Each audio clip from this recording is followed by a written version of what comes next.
Viewers of Anahita TV. I'm so excited about today's guest. I have my beautiful friend, Wanda and Green. Wanda and Green.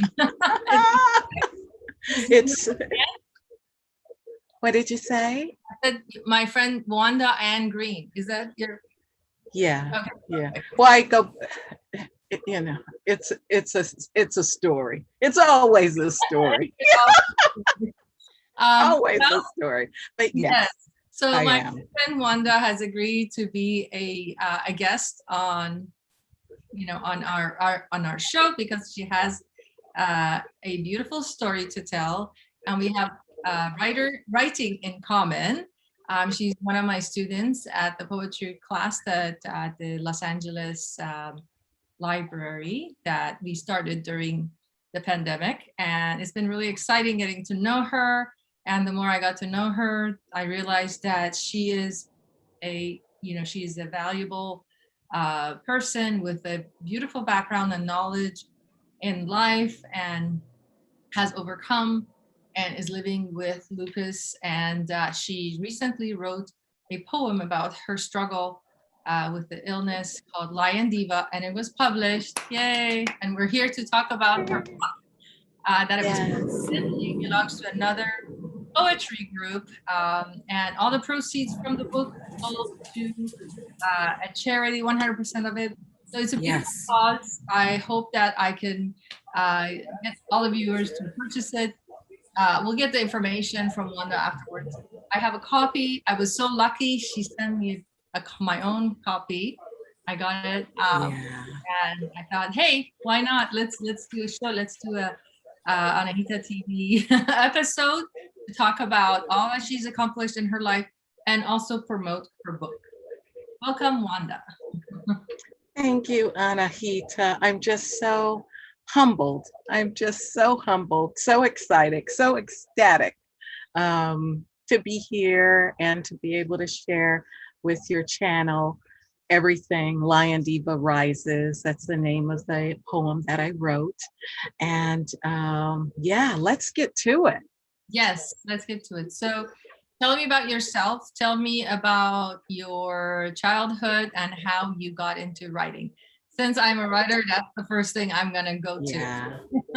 Yeah, we have that in common. I started writing very young.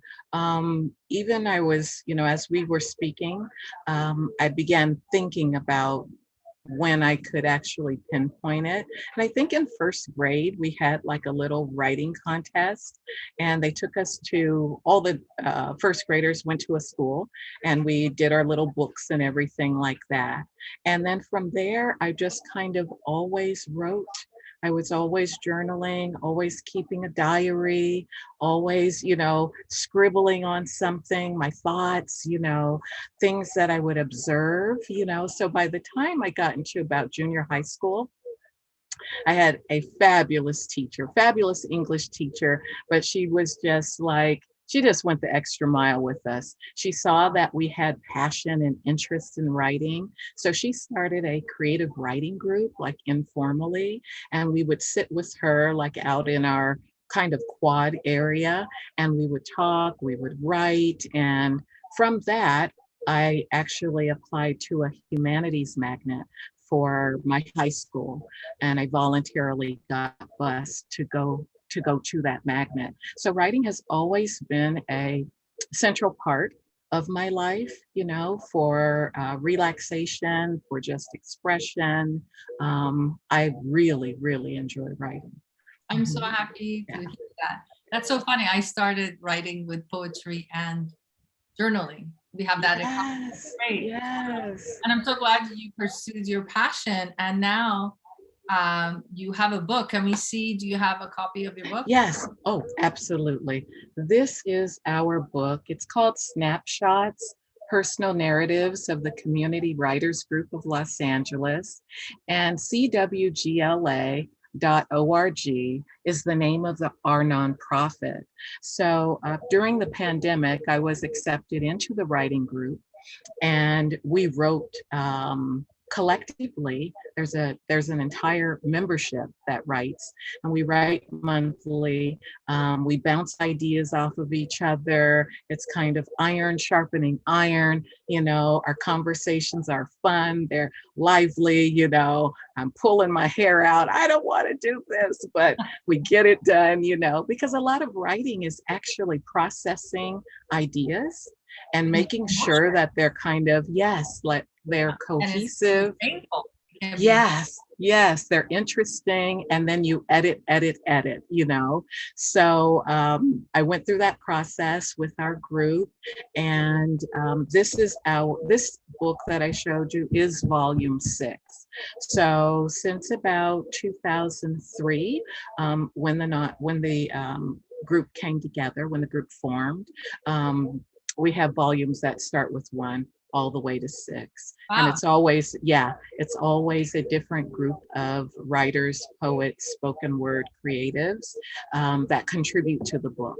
So it's awesome. And as Anahita was saying, and I should emphasize, all of the proceeds from our book, from Snapshots, go back into the organization to fund it and also to help children of color, Black and brown children, obtain scholarships for college. So it's a win-win. Wow. So yeah. So you get to read great stories. Me and my audience. Yes. You get to read great stories. You get to give back. It's a wonderful way to be able to be a philanthropic reader, and in our cases as members of the group, writers as well. So I will give Anahita the link, but it is www.cwgla.org. So go over there and check it out. I will definitely include it at the bottom of the of this live after the video is processed. So definitely I will all of your information so our viewers can go ahead and purchase and help others. And this is a beautiful cause. And also read your beautiful poetry. I'm going to put you on the spot and ask you to read Lion Diva. Sure. Part of it, like the first page or something. Okay. Let me. Not that it's a couple pages, not too long. So see if we can read the whole thing. You want the whole thing or just a snapshot? Like our book. That way they have to go and read. Go ahead and read it on their own. They can read it on their own. Okay. So this is it. Lion Diva Rises by Wanda Green Scott.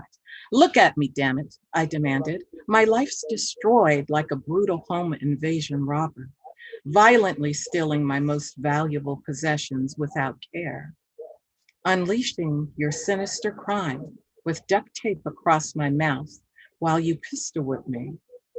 I sob uncontrollably as I figure this perfect storm out. My body's throbbing, clashing, and thrashing as a brewing ocean storm forecast by Dallas rains. Only you can brutalize my life, causing excruciating pain as my joints and organs inflame. I want vengeance. I need it now. There's nothing I could do to get rid of you alone. I'm scared. I'm terrified and blue, trembling with soft tears rolling down my cheeks. I hide in my bed for relief. Like clockwork, you build up torrential currents as you wash ashore. I didn't recognize your wreckage and velocity. You've stricken me so hard like a drunken man who plants his face on the side of his wife's pretty face. You pounce on me with your larger-than-life presence, inflicting black and blue internal bruises, constantly throwing defeat in my face. I'm exhausted. Stop slowing me down with another hideous diagnosis or praying, rest in peace for the souls that have gone before. Death has knocked on my door. Wow. My secret. Oh. I'm so sorry. You continue. That's okay. I'll go a few more sentences. My secret plight arises. Am I going to die?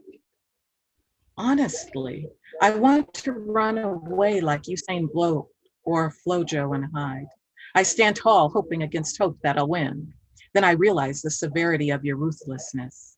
My world's crushed, a house of dominoes. Beautiful. I love it. Thank you. Thank So you. passionate. And you know, you're a very passionate person. I've loved working with you, but Lion Diva has been one of your favorite poems. I'm really Thank you. excited to get to share it with everybody through that Me too. from publication, Snapshots. Yeah. So tell us where the story came from. Where did Lion Diva, the idea of and your strength for our viewers who you had a struggle, or tell us how your struggle started with lupus. Lupus. Yeah. I was diagnosed, gosh, almost 14 years ago now. And in that time frame, there was the initial phase of not having a diagnosis. And most lupus patients like myself experience it. It's, you know, on average between 5 and 6 years. So during that time, I was going through so many different symptoms, from fatigue that was just way beyond anything you've ever experienced, joint pain, swollen lymph nodes, just, it was kind of like an onslaught of symptoms that there was no end to. Because if it wasn't having my arm wrapped like it was broken when it wasn't broken, but it was, the inflammation was so, how could I say it? So heavy that I couldn't move it. It actually was kind of paralyzed, so they had to kind of wrap it for me in a way that it was broken until the inflammation decreased. So there's so many different things, and it's such a complex disease. By the time I was diagnosed, I did have some organ involvement. I've taken a lot of different combinations of medications. We do have managed care these days, which is awesome. And every day we're fighting for a cure. So I think that's exactly where my fighting strength, the heart of the lion that I have, this moniker that I made for myself, Lion Diva, because I've got to fight to live. We all have to fight to live. And every day that we're taking our medications, or in my case, I take monthly infusions, you're going to these appointments and keeping up your protocol and your team of medical doctors because you want to live, because you want your quality of life to be better. So there is no cure for lupus at this time. It is not a curable disease, but like I said, it is managed through medications or infusions. And some of our chronic illness or lupus population, they even, you know, have gone to the levels of having dialysis treatments and or transplants as well. So it's a very serious condition. You talked about it earlier, and how people can have kidney failure and they have Yes, kidney replacement. And it was something that absolutely. Tina Gomez is dealing Yes, with. And we were talking about how yes, she had to get she had to get a kidney replaced. yes. I believe it was one of her friends was a match. So that worked out, and thank God it did. But, So you beautiful. know, and it's a real beautiful story. But in some cases, you know, because in order to, you know, have transplanted organs, you know, either you have to be a match or somebody has to lose their life. So it's really, really a serious condition that we need so much funding for to find a cure. And so many organizations are in different trials, different research phases to do that. But that's where my strength comes from. Every day I'm using my voice, I'm advocating, I'm facilitating support groups or writing letters to our congressional leaders to make sure this is top of mind for them, because it not only affects the patient and the warrior, that's what we call ourselves, Lupus Warriors or Lupies. It also affects the families, you know, the husbands, the children, you know, any extended family you might have, and your friends, your circle of friends, because in many ways their lives change because they want to support you, you know, in this process. So it's a journey. And that's why this story, Lion I'm sure. Diva, Like, Lion Diva yeah. Rises, poured out of me. Wow. It's a beautiful story. And you're so strong. And I'm so proud of you for living every day like it's your last day. I think, unfortunately, sometimes, not you, but most of us, we take life for granted. And I see like that you are the opposite of that. You basically know that with this illness, um, you know you don't know when the end is, and that what makes you really brave, and you take matters in your own hand, and that's beautiful, and live your life as if it was your last day, and that's how we all should be living. We take a lot Yeah, for granted in this lifetime, but with, yeah, you know, with a blink of an eye, I could not be here, someone else could not be here, and and this is why I wanted to do this episode with you, was to talk about ways we can make each other happier, talk about ways how we can give back to our community, and also through unity. Like, I love, the reason I started Anahita TV was to create a unity centered channel where people of all types can come together and talk about their ideas and share. And then by sharing, we can hopefully elevate others. And by you absolutely. sharing your lupus story, hopefully we can, you know, reach more people who have chronic illnesses. And tell us one of your secrets. What makes you keep going? That's where I was coming to. Ah, what keeps me going, honestly, is my faith in God and holding on to his promises.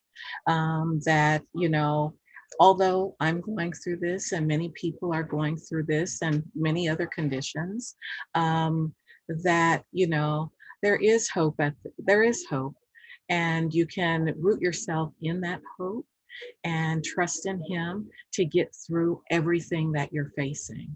Because I've gone through so many different procedures. I've had 8 lymph nodes removed. They thought they were cancerous, but they weren't. It turned out they were lupus related. So as a result of that, on the left side of my body, on my arm, on my left arm, I can't have any blood draws. I can't have any blood pressure cuffs, anything like that.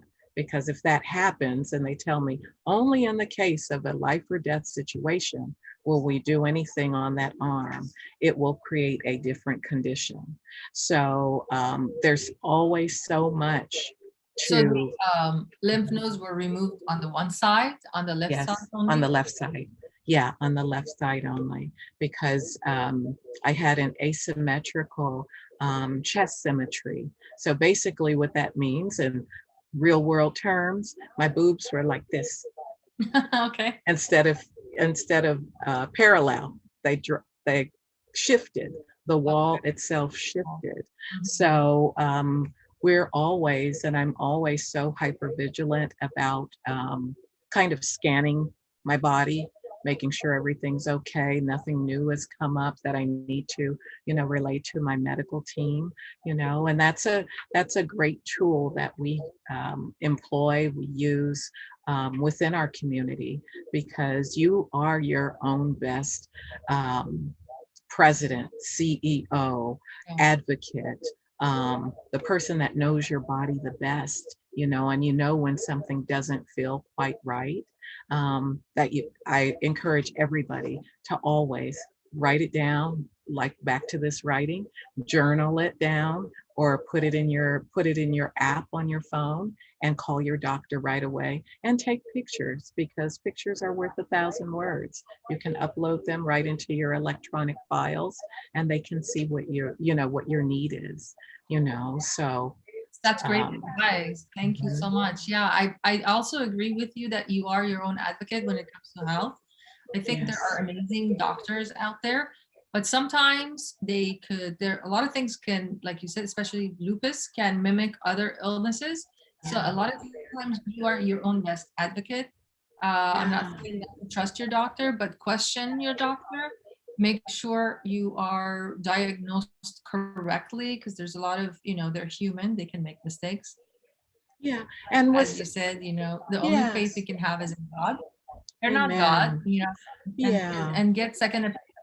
That's what I was going to say. It's always worth getting a second opinion. Your doctors aren't going to be offended. They're used to it.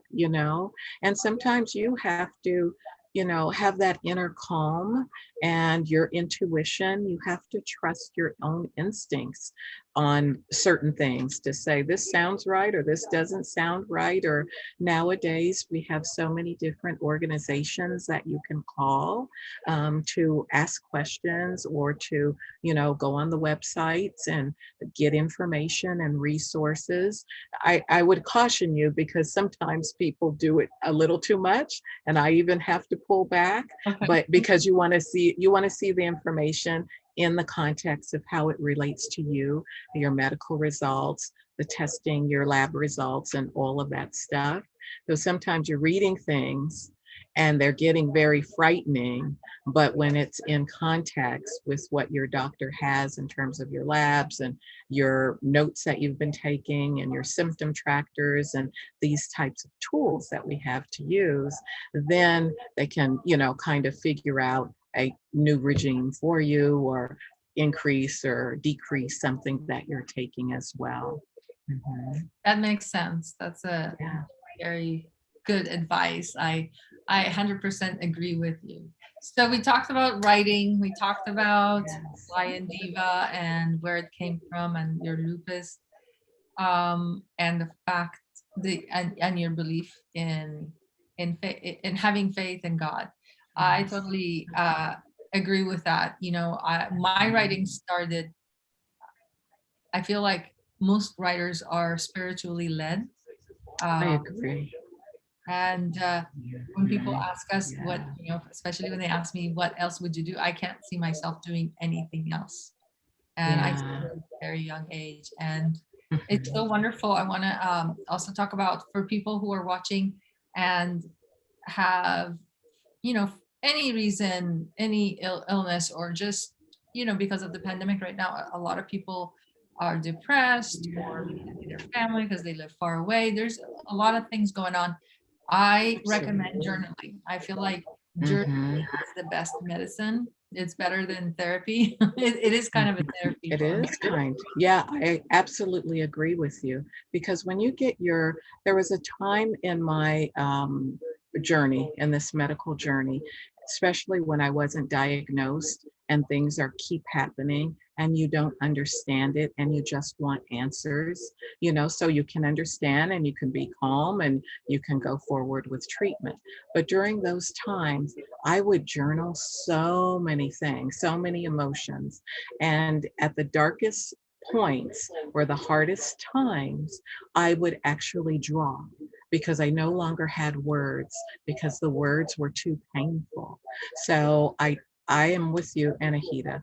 Definitely, definitely journal because so much comes out of that. And when you come out on the other side, because you will come out on the other side, you can always look back and reflect on it. That's what I do in my journals. And I see how far I've come and how blessed I am and how grateful I am.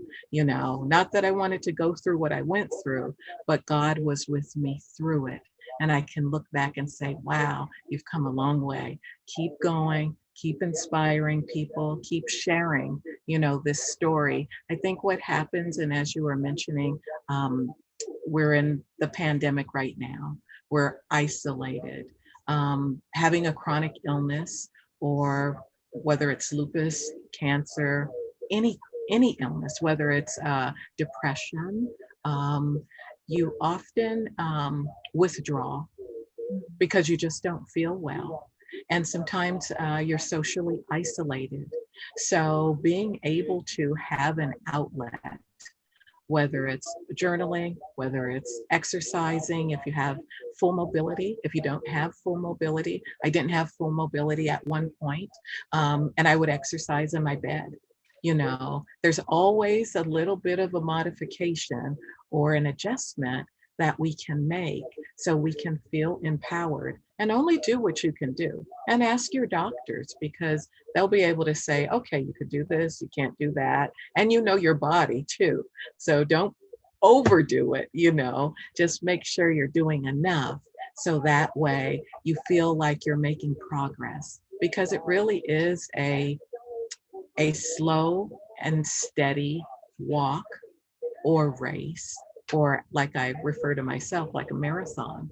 I'm like on this continuous marathon, but in this marathon, I'm not only going through challenging places, but I'm also going through places of great joy and great accomplishment and milestones, like we're here today because of this story and because of the nonprofit CWGLA, and me having the ability to be able to write and put all those feelings into that story, that I hope will reach people, and it will touch not only patients, but it will touch family members, and it will touch caregivers, and it will touch neighbors and employers, because it really does affect, it has a ripple effect in our society when somebody is diagnosed with a chronic illness.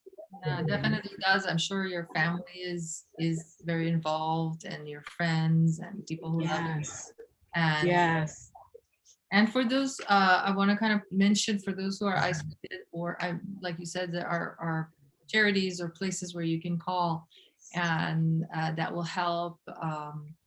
And I'll find out what they are, and so we can leave it in the in the chat. comment. Yeah, I want to Yeah, make sure that people who are distant from their relatives, or like we have a lot of elderly who of have course. are doing really well and are healthy, Yeah, or they outlived their friends and some, yeah, and their families. and their Yeah, families. I want to leave a phone number for them as well.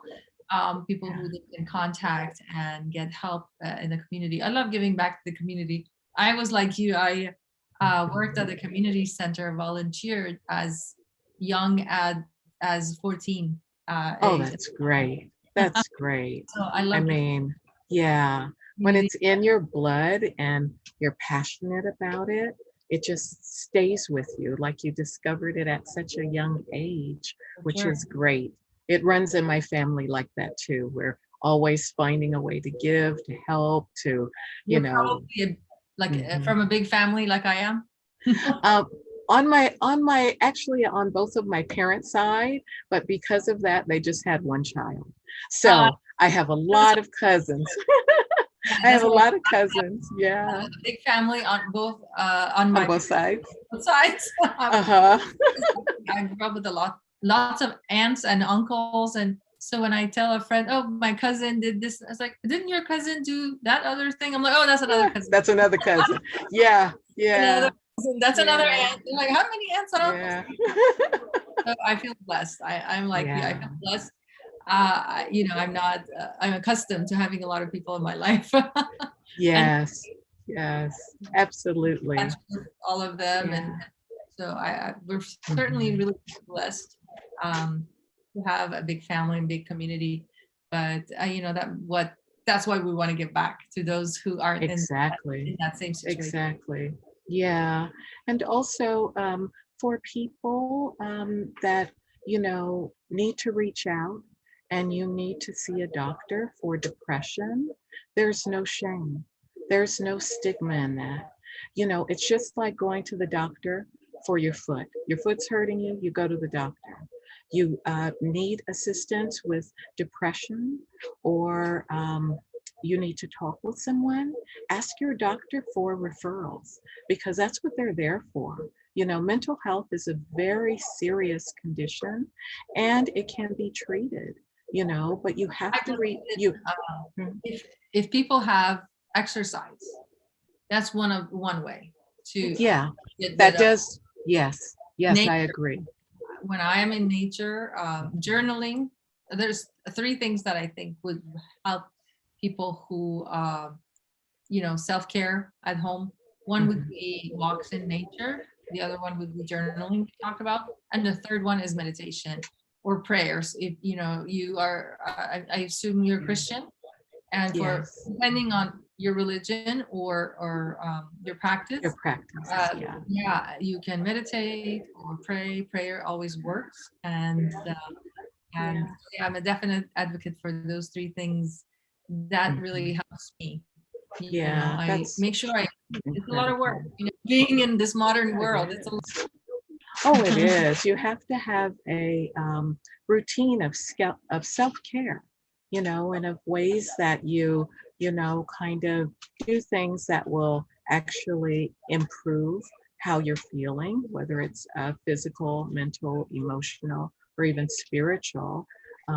To that end. But I wanted to also add to your list something that I started doing is breath work because you don't need any equipment and it's just a series of, you know, breathing in and holding it for a count of 4 to 8, depending on how how you can hold with your lungs, and then breathing out slowly. And it really does bring in a sense of, at least for me, a sense of release. It grounds you, it gives you a kind of a focus, and it takes you away from um, the angst and the anxiety and the depression. But when you do need medical care, it's okay to go and see a doctor. I had many people tell me at the beginning of my journey, Anahita, don't see a therapist. Oh my God. Yeah. But when you Really? need to, when They you're, told you yeah, not to sleep? not to see a Why? therapist, because their beliefs were that this wasn't the right way to pursue um, your faith and to get help. But it is the right way to pursue your faith because how often are you going to be able to talk to your friends? Yeah. Let's be honest, to talk to your friends and go over something 20,000 times and they're like, you know what, I'm over that already. No, They've you heard need it. Yeah, you need a third party that's like, okay, you know, unbiased I third party. understand because yeah, because they're unbiased, because they're trained and they can actually lead you down the path of um, uh, cognitive behavior. They could lead you down the path of EMDR.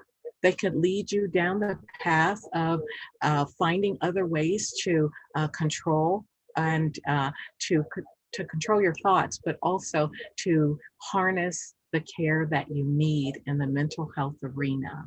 And that's why it's so important. And I'm so glad people are talking about it more and more, you know, these days, because it's very important. Mhm. I definitely agree in getting help. My undergrad actually and is in psychology, so I Oh, worked. fantastic. Yeah, Yeah. I worked, and then I did learning psychology. So I'd worked with Uh-huh. children for a while. Uh, Oh, how on the precious. yeah Uh-huh. behavioral psychology. I was involved in that, so I definitely am an advocate for therapy. Even me, like when I started taking um, going into college for psychology, I was in my 20s. Our first year's introductions to psychology teacher recommended that we see the college counselor, Yeah. and I started seeing a counselor. One thing, the reason I pulled out of counseling was because I believe in release talking, but I feel like a lot of times when we do talk about things that are going wrong, it can backfire and make us feel more Oh, depressed. yeah.